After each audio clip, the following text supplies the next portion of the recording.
twateguye imifuko ishika 1,750. Imaze kuza 1,300. Iyindi iri inyuma.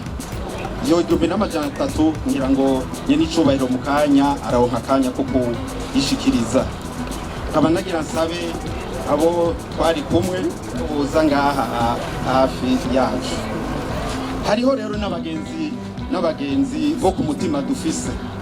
Abagenzi bacu, hariho isosiyete yaduterereye imifuko 400, sosiyete yitwa Ekofa y'Abayapani serukirwa na Fonse, nawe nyene niyumvira ko yoza ngaha hafi. Hariho uwundi muntu witeka Bosco Camirirwa nguyo yaduhaye imifuko 350. Mukanya barayipakira atagihindutse irara ngaha. Duharuye rero kuri uno munsi dukwije imifuko 2,800.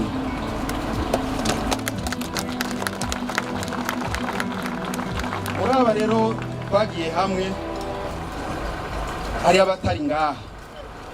Je nifuza ko no muvuga nawe nyene yagize ico aterereye, abandi bo murababona. No muntu yitwa Floribert Ngaruko akora i Washington, yaradufashije cyane muri iki kigogwa. Nagira n'ukuri n'atari ngaha ndabasabe mu komera amashi. Rero ndakegurukiye aba twize hamwe ku ishuri rimwe ngaho hirya.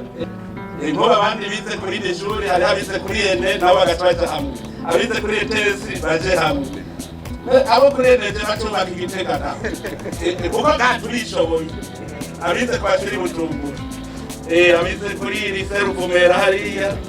Hariho abize ajya kuri Saint Michel. Hari abize kuri lycée Vugizo. Hari aba bose umwe wese batororokana. Ndetse twashimira uyo muteye wanje Kerisi Manirakiza. Kerisi yaragize twese tunyagata gushika adutore. Hariho hava bibona ko imifuko yose umukuru w'igihugu ngo heka ariwe yayizanye.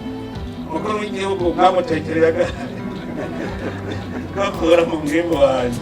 No kuvuga nanje natanze dukeyi, kuko yatanze dukeyi.